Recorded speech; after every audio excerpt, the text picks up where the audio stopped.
What's up, everybody? Good morning. How are you? I hope well. I'm sure you're well.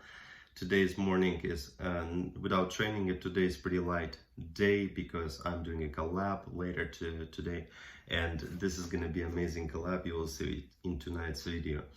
I just want to talk with you simply about the training and eating process. So I keep explaining you guys how it's done on my own example, but I will try to summarize things very simply, almost like in a kindergarten. Not because you're kids, because to teach you quicker. So this is you. You are living certain lifestyle.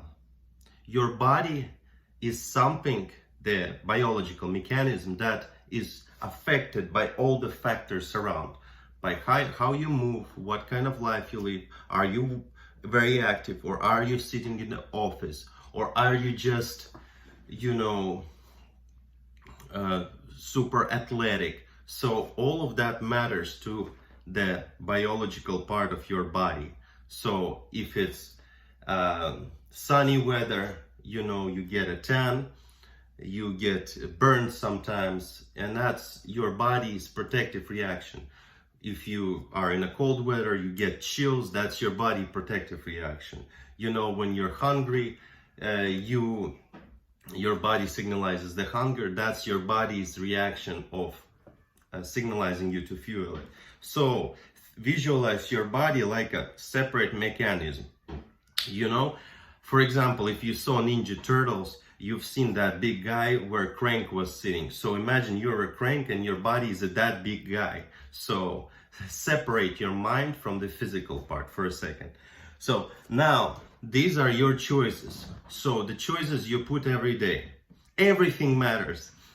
How deep you breathe, if you breathe or you're controlling your breath, everything matters. If you sleep on your side or if you sleep on your back, you wake up first thing in the morning, you drink water or you skip breakfast, everything matters. So these are the choices that are, or one more example. Let's say you choose if you want to stay at home all day or maybe take a walk when you have a day off, or you choose to, nutritional choices and all that. So your mind is in control of those factors that affect your body. Some factors it's not in control of, but it's in control of choices. So now there's a proportions of balance. Every single good choice puts a little dime into the piggy bank of the good habits. But every bad choice also takes away that dime. No, puts its own nickel into that. So the balance of dimes and nickels is always changing, and it's changing because of the choices that crank your mind makes. Okay, so that mind is in control of you.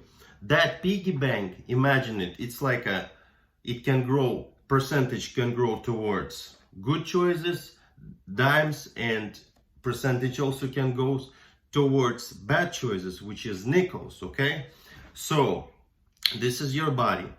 So now you have to understand that you can't expect much from it if its lifestyle is sitting, if the piggy bank of your choices is towards having a simple lifestyle, sorry, not simple, having passive lifestyle, not to go for a walk, not to choose any physical activity. You are taking opportunity from your own physical part to adapt to those factors, and you are making it to adapt to just sitting positions, to just staying non-active. So this is the stimulation you are giving to your body. Now, if you suddenly blend it out with some walks, it doesn't mean this body is gonna get different right away. It means that percentage of the stimulation that this body has to adapt to is gonna increase towards a little bit of physical activity. Now, if you put a training in your active lifestyle, you are giving another stimulation for that body to adapt. So let's say you're doing muscles or functional training, doesn't matter. So now this body understands, oh, I have to do this also. So let me start getting ready to be able to handle that type of physical activity. So your lifestyle, physical lifestyle, is what your body physical part gets used to. So simply to be said, by going to the gym with trainer once a day for 5 times, even 6 times a week, and having the rest of 23 hours just like making a choice towards doing very passive lifestyle, you can't expect anything, because the stimulation will not be enough for this guy to readapt. It will be thinking, okay, so it's just 1 hour, okay, most of my life is just passive, okay. So, and that's what happens in most cases. When people go to the gym, they train big muscles, this body just adapts to grow even bigger, you know what I mean, but not active. Now let's get to nutritional part. So nutritional part, pretend this is nutritional part, also puts its own money in the piggy bank. It's either dime or nickel, good or bad. So now the choices you make also give a good fuel for this guy to work with, or bad fuel to work with. So if you are giving it 20% of good fuel and 80% of bad fuel, this guy is going to be tired to process all that.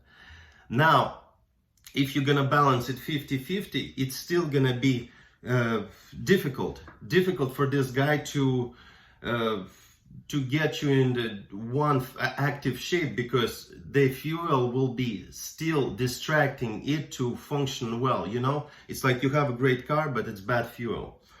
So now look at it together.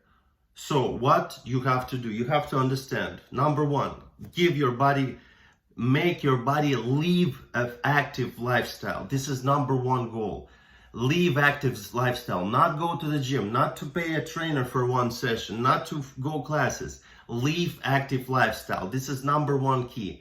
Number two, give it a good fuel. So put that percentage that you give it towards, 70, 80 towards good things. You still can have a lot of things that's not supposed to be there in your diet, but for majority of stuff, give good things to this guy.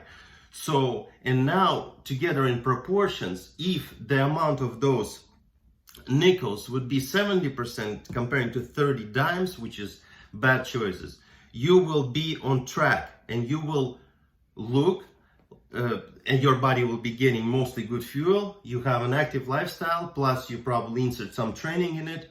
That's how you become a healthy human being, because you cannot expect to live a bad lifestyle for 23 or 22 or 20 hours or half and half and then look like an athlete. So, and what happens next?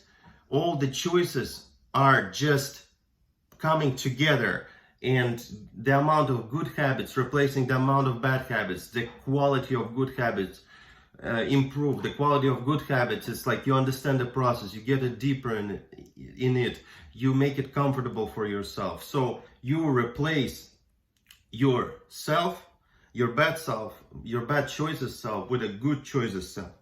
And that's what your goal is. So basically look at it this way. And it's not about diet, it's not about training hard, it's not about taking fat burners, it's just about being active. And that's it. So this is your number one thing that you have to pay attention to. All right, guys, have a great day. Zero gravity. See you soon.